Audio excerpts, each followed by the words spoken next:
Hello students, तो आज की क्लास में हम लीनियर प्रोग्रामिंग स्टार्ट करेंगे।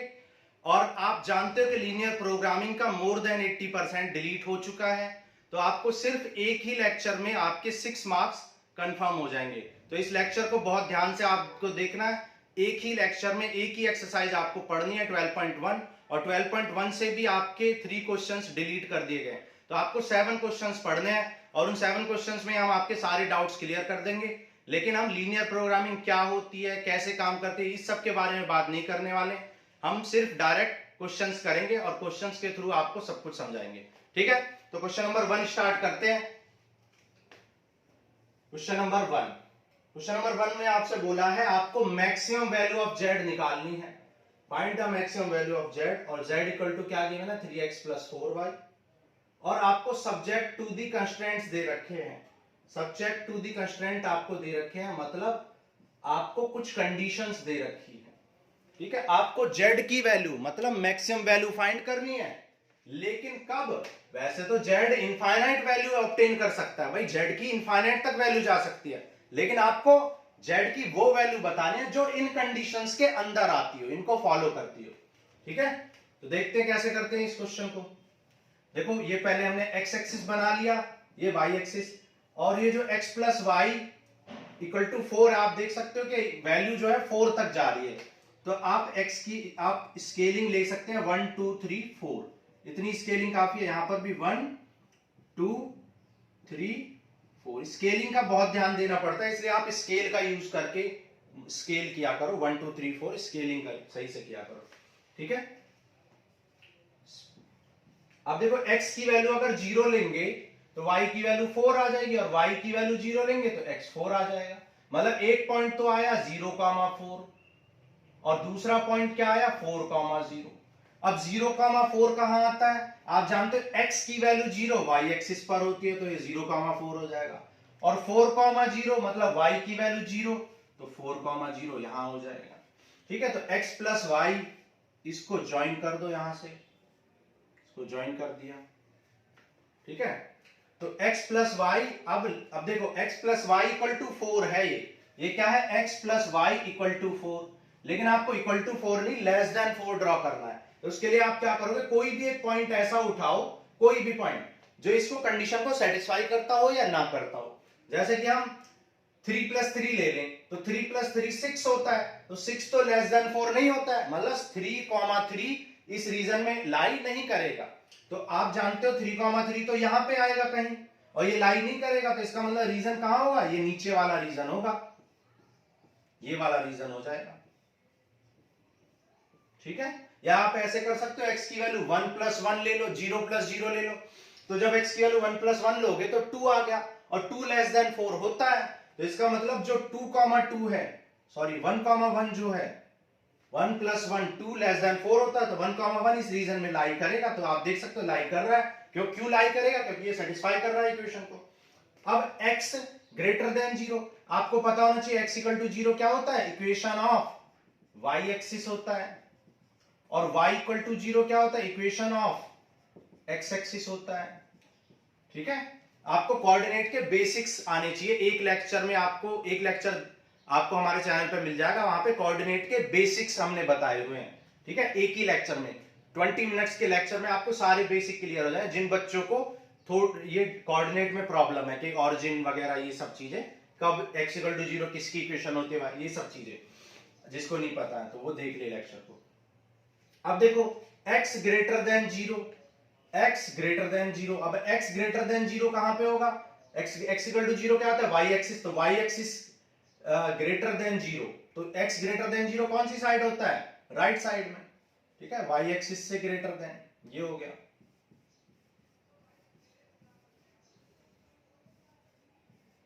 अब y > 0 मतलब y पॉजिटिव कहां होता है? ऊपर की तरफ होता है, तो ये y पॉजिटिव हो जाएगा।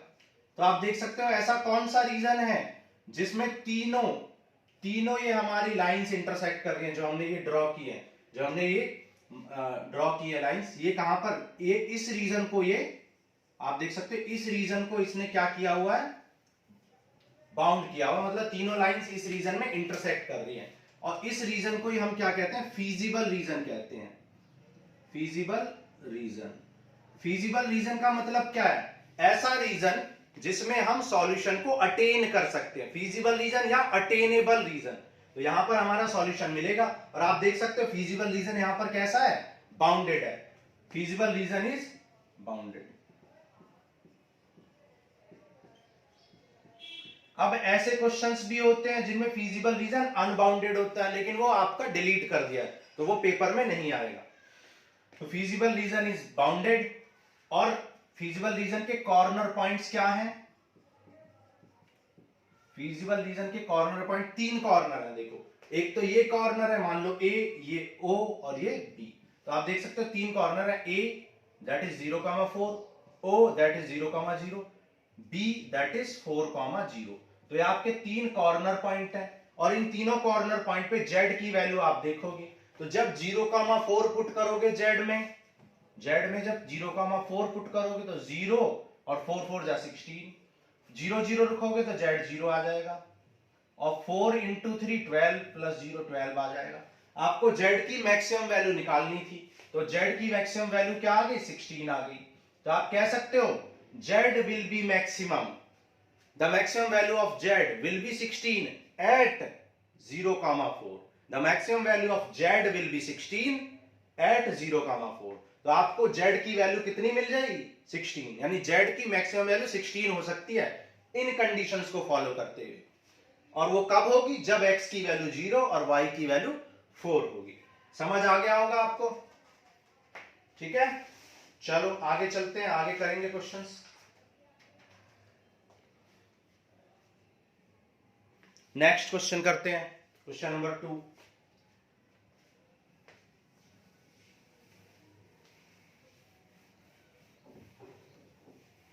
अब देखो क्वेश्चन नंबर 2 में आपको z को मिनिमाइज करना है। क्वेश्चन नंबर 2 में आपको z की मिनिमम वैल्यू फाइंड करनी है, मिनिमम वैल्यू। ठीक है, तो z की मिनिमम वैल्यू फाइंड करनी है। z की एक्सप्रेशन क्या है? -3x plus 4y।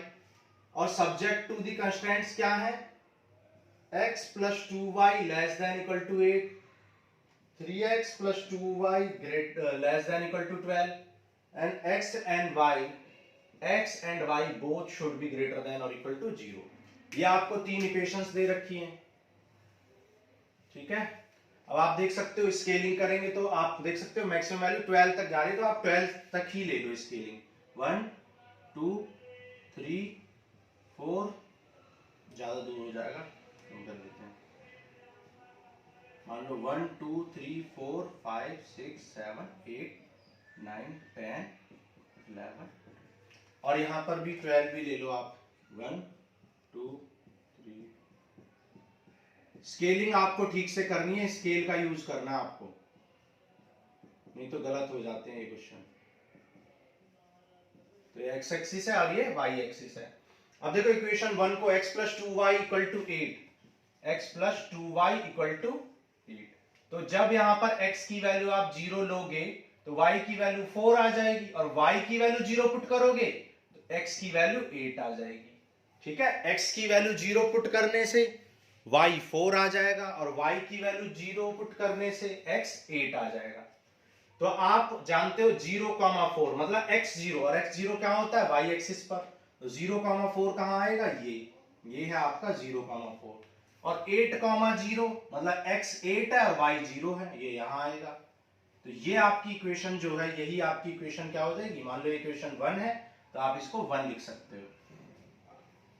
ठीक है, फिर second 3x plus 2y equal to 12। तो यहां पर x 0 लोगे, x की वैल्यू 0 लोगे तो y की वैल्यू 6 आ जाएगी और y की वैल्यू 0 लोगे तो x की वैल्यू 4 आ जाएगी। ठीक है, तो 0,6 कहां आएगा? यानी 0,6 मतलब x0 कहां होता है? y एक्सिस पर। तो 0,6 आपका यहां हो जाए। मान लो ये a पॉइंट था, चलो कॉर्नर पॉइंट बाद में डिसाइड कर लेंगे। ये 0,6 आ गया आपका और 4,0 और 4,0 कहां से आएगा? यहां। तो ये 4,0 हो जाएगा। ठीक है, इनइक्वालिटी भी डिसाइड कर लेते हैं, चलो इक्वेशन नंबर 1 की। अब देखो इक्वेशन नंबर 1 में अगर 1 प्लस 1 लें तो ये 1 प्लस 1 2 इंटू 1 3, तो 3 लेस देन 8 होता है या नहीं होता? होता है। तो 1,1 रीजन के अंदर लाई करेगा, तो रीजन के अंदर लाई करा दो, इक्वेशन 1 के अंदर लाई करा दिया हमने इसको, इक्वेशन 1 के। अब इनइक्वालिटी 2 की बात करते हैं। अब 2 में भी 1,1 ले लो, 1 और 1, तो जब यहां 1 लेंगे तो ये 3 हो जाएगा, यहां 1 लेंगे तो ये 2, 3 + 2 5, विच इज लेस देन 12। तो 5 लेस देन 12 होता है, सेटिस्फाई कर रहा है। इसका मतलब 1,1 जो है वो भी इस रीजन में लाई करेगा, इक्वेशन 2 के रीजन में। तो ये हो गया। अब क्या कह रहा है कि x should be greater than 0, तो ये तो x should be greater than 0 ये वाला रीजन होता है, ये सारा रीजन है ना। और y शुड बी ग्रेटर, यानी फर्स्ट क्वाड्रेंट की बात हो रही है। x should be greater than 0, y, x और y कहां 0 होते हैं? फर्स्ट क्वाड्रेंट में। मतलब ये फर्स्ट क्वाड्रेंट में आ जाएगा, मतलब हम बाकी क्वाड्रेंट नहीं लेंगे, सिर्फ पहले ये फर्स्ट वाला क्वाड्रेंट लेंगे। तो कौन सा रीजन है? देखो ये वाला रीजन है, ये रीजन, और जो कि क्या है? बाउंडेड। तो आप यहां पे मेंशन कर देंगे हमेशा फीजिबल रीजन, और फिर लिख देंगे फीजिबल रीजन इज अनबाउंडेड। तो इसे आपने क्या लिख दिया? फीजिबल रीजन, और फीजिबल रीजन इज अनबाउंडेड। तो फीजिबल रीजन के कॉर्नर पॉइंट्स देख लेते हैं। एक ये है 0,4, मान लो ए लिख दिया। एक ये है फीजिबल रीजन का कॉर्नर पॉइंट 0,0, ओ लिखो इसको, ओरिजिन। एक ये है फीजिबल रीजन का पॉइंट, ये 4,0 है, तो इसको मान लो हमने लिख दिया सी लिख दिया। ठीक है, दिखाई दे रहा आपको सही से? इसको हमने सी लिख दिया। ठीक है, बाकी एक्स्ट्रा रीजन को देखो रिमूव कर देते हैं, जिससे आपको देखने में आसानी हो। एक्स्ट्रा रीजन को हम हटा देते हैं। चलो, तो ये ए पॉइंट हो गया 0,4, ये ओ पॉइंट है 0,0, और ये 4,0। अब ये वाला पॉइंट और निकालना आपको, ये वाला पॉइंट। अब ये वाला पॉइंट कैसे निकालोगे भाई? ये पॉइंट तो इक्वेशन 1 और इक्वेशन 2 का इंटरसेक्शन पॉइंट है। इसका मतलब आपको इक्वेशन 1 और 2 का इंटरसेक्शन पॉइंट निकालना पड़ेगा। तो x + 2y = 8 है, और 3x + 2y = 12 है। साइन चेंज कर दोगे तो ये कैंसिल हो जाएगा। 8 - 12 क्या होता है? -4। ये हो जाएगा -2x, 2 2 जा 4, तो x की वैल्यू क्या आ गई? 2। x की वैल्यू 2 पुट कर दो, तो यहां से y की वैल्यू क्या आ जाएगी? y की वैल्यू 3 आ जाएगी, यानी कि x 2 और y 3। ठीक है, x 2 है यहां पर और y 3 है। मान लो इसको हमने बोला ये है a o b, ये b पॉइंट है, और मान लो ये c पॉइंट है। तो कॉर्नर पॉइंट आपके क्या निकल चुके हैं? a o b c। तो यहां पे क्या लिखोगे? कॉर्नर पॉइंट्स, और यहां पर z = -3x + 4y। अब देखो कॉर्नर पॉइंट क्या है? a की वैल्यू 0,4, b 4,0, c 2,3 और d 0,0। तो आपको मिनिमम वैल्यू निकालनी है। देखो जब 0,4 पुट करोगे तो 0 × 4 4 जा 16 आ जाएगा। 4 पुट करो, 4 3 जा 12, और ये -12 आ जाएगा। और 2 3 जा 6 और 3 4 जा 12, ये +6 हो जाएगा। 0 0 पुट करेंगे तो 0 ही हो जाएगा। तो आप देख सकते हो मिनिमम वैल्यू कहां आई है? ये मिनिमम वैल्यू है। तो आप कह सकते हो minimum value of z will be -12।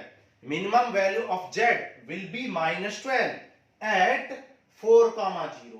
तो z की मिनिमम वैल्यू -12 होगी, कहां पर होगी? एट 4,0। क्लियर है बात? ये क्वेश्चन नंबर 2 था, बहुत अच्छे से आपको समझ में आ गया होगा। ओके, इनको आपको अच्छे से प्रैक्टिस करना है। प्रैक्टिस नहीं करोगे तो लगेगा कि इजी है, लेकिन करोगे तो टफ लगेगा। तो प्रैक्टिस जब 1 2 बार आप कर लोगे तो ये बहुत इजी है, और आपको एक घंटे में ही आपका क्या 6 मार्क्स कंफर्म हो जाएंगे। ठीक है, 6 मार्क्स आपके कंफर्म हो जाएंगे एक ही घंटे में। इसके आपको ज्यादा प्रैक्टिस की भी जरूरत नहीं है, सिर्फ 1 2 घंटे इसकी प्रैक्टिस कर लो, हो जाएगा। चलो आगे करते हैं क्वेश्चन नंबर 3। क्वेश्चन नंबर 3 करते हैं। अब देखो यहां पर भी मैक्सिमम वैल्यू ऑफ z निकालनी है, यहां पर भी आपको मैक्सिमम वैल्यू ऑफ z निकालनी है। तो मैक्सिमम ऑफ z, चलो क्वेश्चन नंबर 3 आप खुद करो। क्वेश्चन नंबर 3 बहुत इजी है, बिल्कुल same to same question number 1 के जैसा ही है, तो आप कर लोगे इसको। क्वेश्चन नंबर 4 अनबाउंडेड रीजन का क्वेश्चन है। क्वेश्चन नंबर 6 भी अनबाउंडेड का है, क्वेश्चन नंबर 9 भी। तो 4, 6 और 9 छोड़ देंगे तो क्वेश्चन नंबर 5 करते हैं। ठीक है, क्वेश्चन नंबर 5। क्वेश्चन नंबर 5 में z इक्वल टू क्या दे रखा है, 3x plus 2y, x plus 2y less than 10, 3x plus y less than equal to 15 and x comma y both should be greater than 0। ठीक है, question number 5 हम कर रहे हैं। 1 मिनट रुको।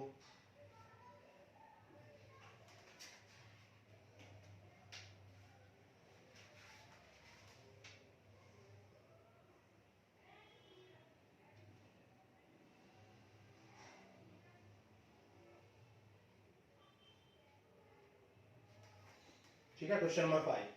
क्वेश्चन नंबर 5 भी वैसे बहुत इजी है, जल्दी से कर लेते हैं। चलो देखो, 1 2 3 4 5 6 ऐसे यहां पे स्केलिंग कर लो। स्केलिंग आपको ठीक से करनी है, 1 2 3 4 5 6। देखो इक्वेशन 1 को ले लो, x plus 2y equal to 10। तो जब आप x की वैल्यू 0 पुट करोगे तो y 5 आ जाएगा, और y की वैल्यू 0 पुट करोगे तो x 10 आ जाएगा। तो x की वैल्यू आपको 10 तक ले जानी पड़ेगी। तो ये 7 8 9, ठीक है, थोड़ा ज्यादा होगी स्केल, इरेज करके दोबारा कर लेते हैं। चलो दोबारा से कर लेते हैं क्योंकि ज्यादा हो जाएगा, ग्राफ ज्यादा बड़ा हो जाएगा। ठीक है, तो ऐसे कर लेते हैं, पास पास लिखे, 1 2 3 4 5 6 7 8 9 10। ठीक है, यहाँ पे 1 2 3 4 1 2 3 4 5। ठीक है, चलो कर लेते हैं। देखो x की वैल्यू 0 तो y की वैल्यू 5 है। x की वैल्यू 0 कहां होती है, यहाँ, तो 0,5 ये हो गया, और 10,0 ये हो जाएगा। ठीक है, तो ये हमारी इक्वेशन 1 हो गई। अब देखो, जब x की 1 1 ले लो या 0 0 ले लो, 0 plus 0 0 which is less than 10, 0 plus 0 10 से छोटा होता है। तो ये रीजन यहाँ पर नीचे वाला रीजन की बात हो रही है।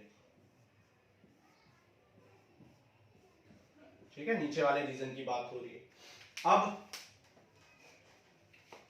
अब देखो यहां पर सेकंड इक्वेशन की बात करते हैं, 3x plus Y equal to 15। तो x 0 लेंगे तो y 15 आ जाएगा, और y 0 लेंगे तो y0 लेंगे तो x 5 आ जाएगा। तो 5,0 ये हो गया हमारा 5,0 और 0,15। अब देखो 0,15 थोड़ा सा ऊपर चला जाएगा, तो आपको दिख रहा है ऊपर। ठीक है, हम एज्यूम कर लेते हैं यहां पर कहीं 0,15 यहां पर कहीं होगा, हमने एज्यूम कर लिया। ठीक है, तो 0,15 और 5,0, तो इनको ज्वाइन कर दो। तो ये इक्वेशन क्या हो गई, ये इक्वेशन आपकी 2 हो गई। अब इसमें भी 0 0 लोगे, 0 प्लस 0 लेस देन 15 सेटिस्फाई हो रहा है। ये भी नीचे वाले रीजन की बात कर रहा है, ये वाले रीजन।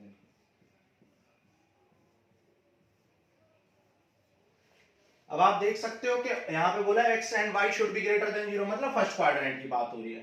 ठीक है, फर्स्ट क्वाड्रेंट, तो फर्स्ट क्वाड्रेंट तो यही है, ये आपका फीजिबल रीजन हो जाएगा, ये वाला। ठीक है, ये आपका फीजिबल रीजन हो जाएगा। तो यहां पे आप मेंशन कर दोगे फीजिबल रीजन, और आप देख सकते हो फीजिबल रीजन क्या है, अनबाउंडेड है।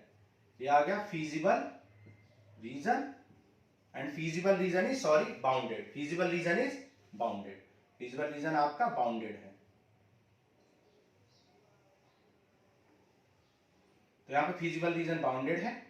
तो आप देख सकते हो कि इक्वेशन 1 और 2 का इंटरसेक्शन है। यहां पर कॉर्नर पॉइंट देखो, एक ये कॉर्नर पॉइंट है, एक ये O है कॉर्नर पॉइंट, और ये एक 5,0 है, और एक ये है C। ठीक है, ये कॉर्नर पॉइंट है। अब ये कॉर्नर पॉइंट इनका इंटरसेक्शन है, तो यहां पे आपको इंटरसेक्शन पॉइंट निकालना पड़ेगा। x plus 2y equal to 10 और 3x plus y equal to 15। तो आप इक्वेशन 2 को 2 से मल्टीप्लाई कर लो, तो यहाँ पे क्या आ जाए x plus 2y equal to 10 और ये हो जाए 6x plus 2y equal to 30। Sign change कर दो तो 5x इक्वल टू -20 तो x आपका क्या हो जाएगा 4 और x की वैल्यू यहाँ पे 4 पुट कर दोगे तो y क्या आ जाएगा 3। 10 माइनस 4 6/2 3 तो y की वैल्यू 3 तो 4, 3 आपकी वैल्यू आ जाएगी। क्लियर है? तो ये आपके कॉर्नर पॉइंट्स निकल गए। अब इन कॉर्नर पॉइंट्स पे आप इसकी वैल्यू निकाल लोगे। इस क्वेश्चन में आपको क्या करना था, मैक्सिमाइज करना था, ठीक है, मैक्सिमम वैल्यू निकालनी थी आपको।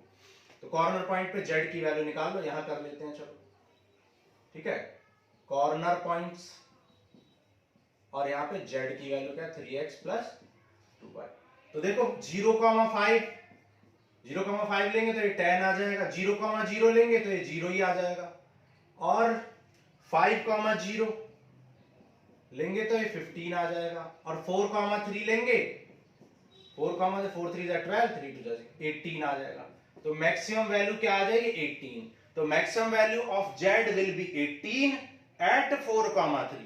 तो z की मैक्सिमम वैल्यू क्या आ जाएगी 18 आ जाएगी क्योंकि ये सबसे ज्यादा है। और कब मिलेगी ये, जब x की वैल्यू 4 और y की वैल्यू 3 होगी। क्लियर है बात? ये क्वेश्चन नंबर 5 था, ये भी ऐसा ही क्वेश्चन था जैसा क्वेश्चन नंबर 1 था और 2 था। आपको क्लियर है? चलो आगे चलते हैं। क्वेश्चन नंबर 6 आपका अनबाउंडेड रीजन का क्वेश्चन है, वो आपका डिलीट कर दिया गया है तो क्वेश्चन नंबर 6 हम नहीं करेंगे। चलो आगे चलते हैं, क्वेश्चन नंबर 7 करते हैं।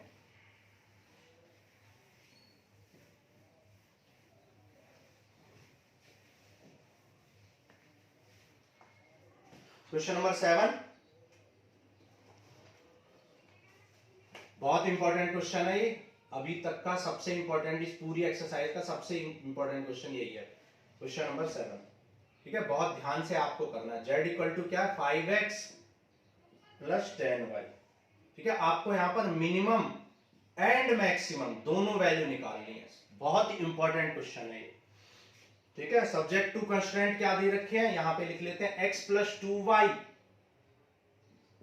Less than equal to 120, x plus y greater than equal to 60, x minus 2y greater than equal to 0 and x and y both should be greater than equal to 0। ठीक है, तो देखो इसको ध्यान से समझो, बहुत इंपॉर्टेंट क्वेश्चन है। तो 120 तक आप देख सकते हो, तो 120 लिख लेंगे, 10 20 30 40 50 60 70 80 90 100 110।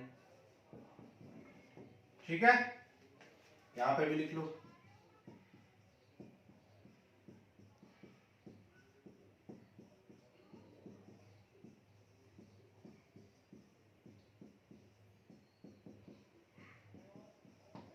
ठीक है, अब देखो जब x की वैल्यू 0 लोगे तो y 60 आ जाएगा और y की वैल्यू 0 लोगे तो x 120 आ जाएगा। आप जानते हो x 0 कहां होता है, y एक्सिस पर, तो 0,60 आपको y एक्सिस पर मिलेगा। आप जानते हो x 120 y 0 कहां होता है, x एक्सिस पर, तो ये आपको x एक्सिस पर मिलेगा 120,0। दोनों लाइंस को ज्वाइन कर दो तो ये आपकी इक्वेशन 1 आप कह सकते हो, इक्वेशन 1, इनइक्वालिटी 1 ये आपकी हो जाएगी।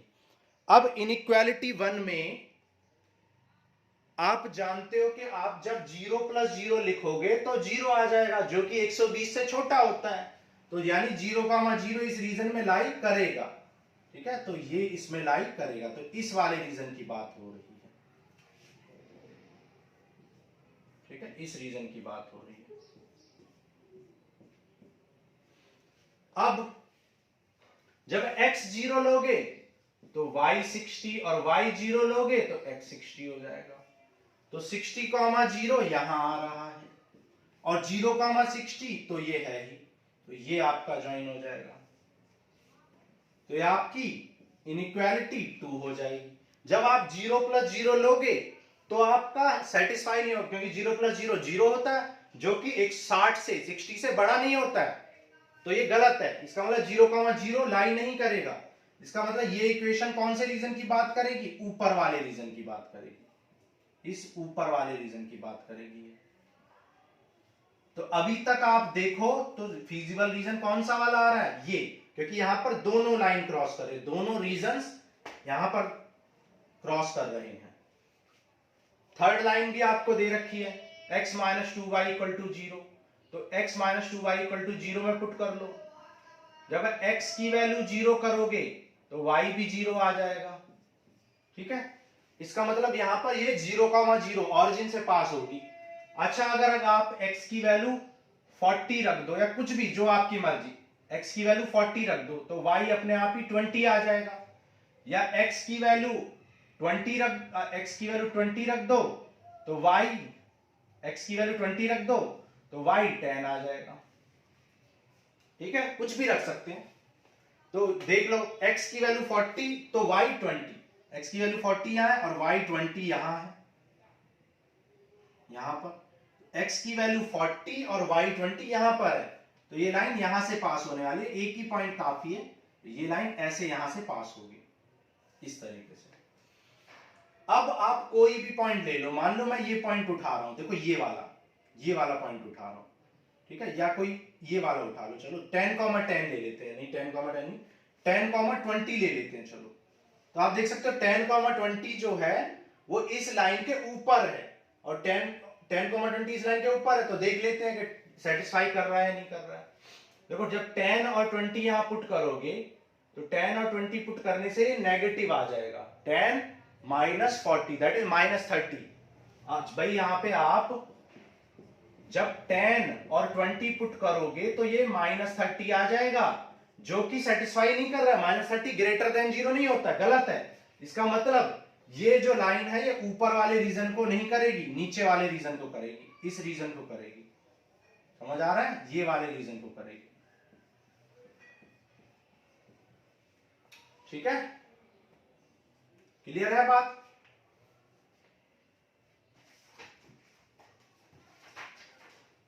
समझ में आ गया आपको ये? एक मिनट,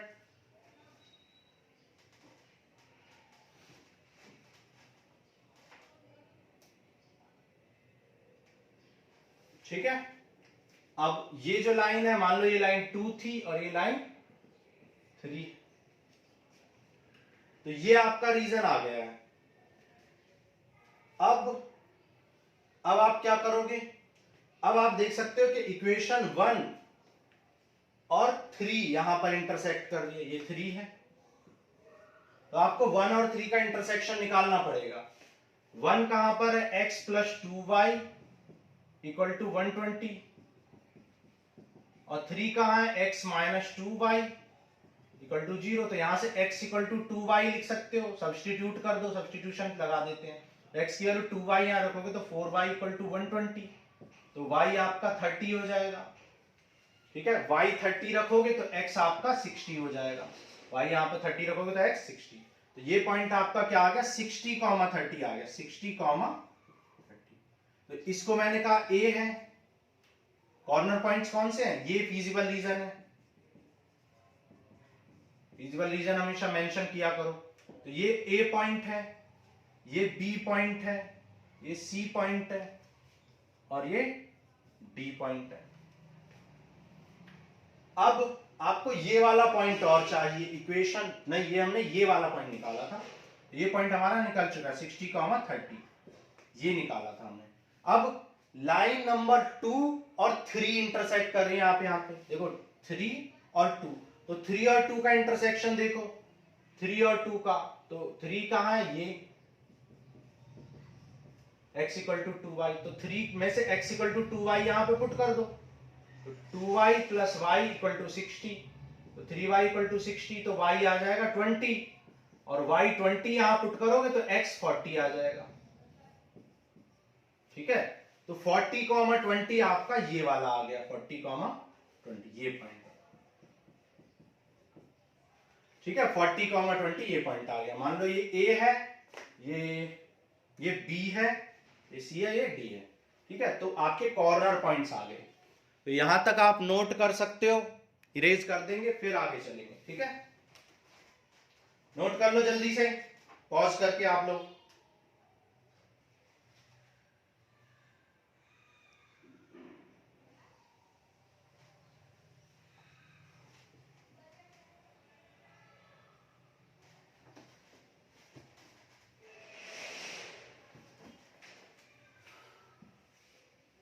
ठीक है,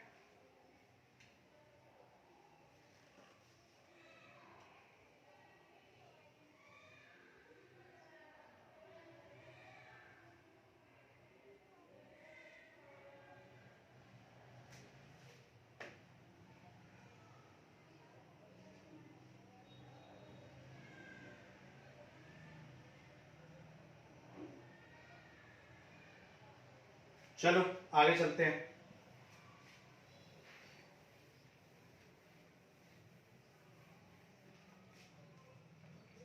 अब आप देख सकते हो यहां पे कॉर्नर पॉइंट्स हमें मिल गए हैं, तो आप कॉर्नर पॉइंट्स की वैल्यू आप चेक करोगे। देखो कॉर्नर पॉइंट क्या है आपके, ए है आपका 60,30, बी है आपका 40,20, सी है 60,0 और डी है 120,0।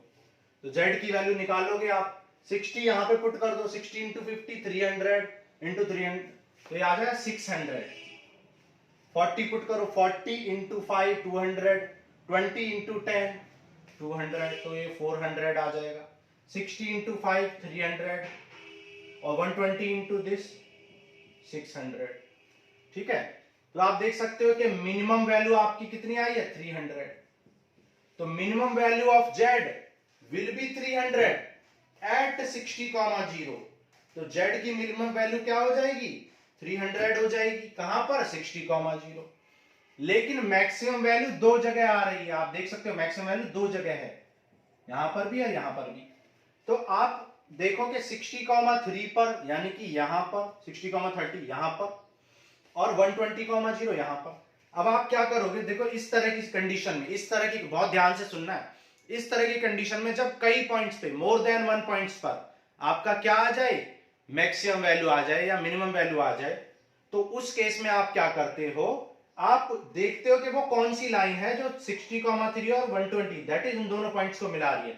तो आप देख सकते हो ये पॉइंट और ये पॉइंट, इन दोनों पॉइंट पर आपको मैक्सिमम वैल्यू मिल रही है। तो इस लाइन पर आप दूसरी जगह भी चेक करो, आप देखो कि इस लाइन पर ये पॉइंट है 90,30। तो जब आप 90,30 रखोगे, थोड़ा सा यहाँ पे स्केलिंग आपको ध्यान से करनी पड़ती है। तो आप इस पॉइंट, इस लाइन पर किसी भी पॉइंट पर, इस लाइन के किसी भी पॉइंट पर, सपोज इस पॉइंट पर भी 0, इसी लाइन पर तो ये पॉइंट लाई करता है 0,60, तो 0,60 पर भी आप चेक करोगे तो भी आपकी वैल्यू क्या आएगी, 600 ही आएगी। मतलब आप कह सकते हो कि maximum value of z will obtain at the line joining A and D. तो ए और डी को मिलाने वाली लाइन के ईच पॉइंट पर, एवरी पॉइंट पर आपको जेड की वैल्यू क्या मिलेगी, 600। तो आप लिख सकते हो maximum value of z will obtain at each point on the line joining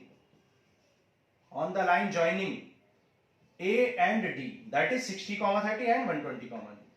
ठीक है, एंड दैट इज, ये कितनी होगी और ये क्या होगी, जेड मैक्स इक्वल टू क्या हो जाएगा, 600।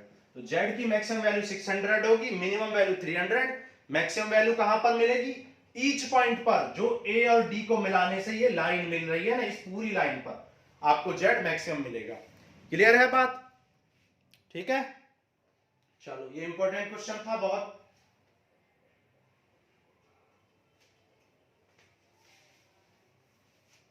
इरेज कर दें,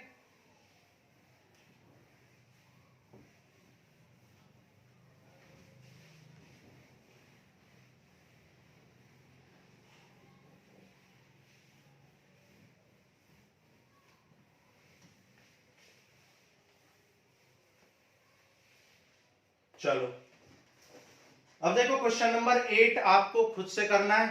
जैसा आपने क्वेश्चन नंबर 7 किया बिल्कुल वैसे ही होगा। क्वेश्चन नंबर 9 आपका डिलीट कर दिया, अनबाउंडेड है। क्वेश्चन नंबर 10 करते हैं। क्वेश्चन नंबर 10 में आपको मैक्सिमम वैल्यू निकालनी है z equal to x plus y, और x minus y less than equal to -1, और minus x plus y less than equal to 0, and x and y both should be greater than 0। तो इसको draw करेंगे आप। देखो यहां पर x minus y equal to -1, तो x की वैल्यू जब 0 पुट करोगे तो y 1 आ जाएगा, और y की वैल्यू 0 पुट करोगे तो x -1 हो जाएगा। तो ये लाइन कहां से पास होगी? 0, 1। 0, 1 कहां पर होता है? मान लो ये 1 है, ये 2 है, ये 1 है, ये 2 है। तो 0, 1, तो 0, 1 मतलब x की वैल्यू 0, y एक्सिस पर 0, 1 ये होगा, y एक्सिस पर x 0 होता है, और -1, 0। अब -1 यानी x की वैल्यू -1 यहां पर होगी कहीं, -1, 0, तो ये हो जाएगा -1, 0। तो ये लाइन आपकी ऐसे पास होगी यहां से, लाइन 1। ठीक है। अब यहां पे देखो, आप कुछ पुट करके देखो, आप मान लो यहां पे 1 और 1 पुट करते हो, तो 1 -1 0 होता है, और 0 जो है वो लेस देन -1 नहीं होता है। ठीक है, 0 लेस देन यानी सेटिस्फाई नहीं कर रहा है। इसका मतलब बाउंडेड रीजन कहां पर आएगा? ऊपर वाला रीजन आएगा, क्योंकि 0, 0 को यानी ऑरिजिन को ये सेटिस्फाई नहीं कर रहा है। भाई आप जब यहाँ 0 -0 रखोगे, या 1 -1 कुछ भी रख लो, तो 0 -0 आप रखोगे तो 0 -0 लेस देन -1, क्या 0 लेस देन -1 होता है? नहीं, गलत है, गलत है। इसका मतलब 0 ऑरिजिन लाइन नहीं करेगा। अब यहां पर सेकंड इक्वेशन ले लो, x की वैल्यू 0 लोगे तो y 0 आ जाएगा। ठीक है, और x की वैल्यू 1 लोगे तो y -1 आ जाएगा। x की वैल्यू 1 लोगे तो y भी 1 आ जाएगा, x की वैल्यू 2 लोगे तो y भी 2 आ जाएगा। ठीक है, क्वेश्चन सही नोट किया हमने। ठीक है, तो ये आ जाएगा 0, 0, 1, 1, तो ये लाइन यहां से पास होगी, 1, 1, फिर 2, 2, तो ये लाइन इस तरीके से यहां से पास होगी। ठीक है, तो अब ये कौन से रीजन को लाई करेगी? अगर आप x और y मान लो क्या पुट कर देते हो, x मान लो -2 पुट कर लो, और y 1 पुट कर लो, तो क्या आ गया? -1। -1 लेस देन 0 होता है? नहीं होता है। तो x हमने 2 पुट किया है, x क्या पुट किया है? 2, और y 1 पुट किया है। तो 2, 1 देखो हो यहां पे कहां आएगा? 2, 1 तो यहां आता है, तो 2, 1 इसको सेटिस्फाई कर रहा है, तो ये 2, 1 यहां पर है, देखो 2, 1, तो ये रीजन नीचे की तरफ आएगा। तो आप देख सकते हो इस केस में कोई भी फीजिबल रीजन नहीं है। ये रीजन, ये वाले कंस्टेंट कह रहा है ऊपर वाला रीजन, ये कह रहा है नीचे वाला रीजन, तो आप क्या लिखोगे? No feasible region, no feasible region, so no maxima and no minima, no maximum and minimum value. ठीक है, क्योंकि मैंने आपको बताया था फीजिबल रीजन मतलब अटेनेबल रीजन, मतलब जहां पे हम सॉल्यूशन अटेन कर सकते हैं, लेकिन यहां पे कोई फीजिबल रीजन, अटेनेबल रीजन आया ही नहीं है, तो आपका कोई मैक्सिमम और कोई मिनिमम वैल्यू नहीं निकाल सकते हैं इस कंडीशन में। ठीक है, तो ये आपका लीनियर प्रोग्रामिंग था, आपको अच्छे से समझ में आ गया होगा। इसकी आप प्रैक्टिस कर लो, 6 मार्क्स आपके पक्के हो जाएंगे इस एक लेक्चर में। ठीक है, तो पढ़ाई करते रहो, आप प्रैक्टिस करो खूब। ठीक है, all the best, thank you.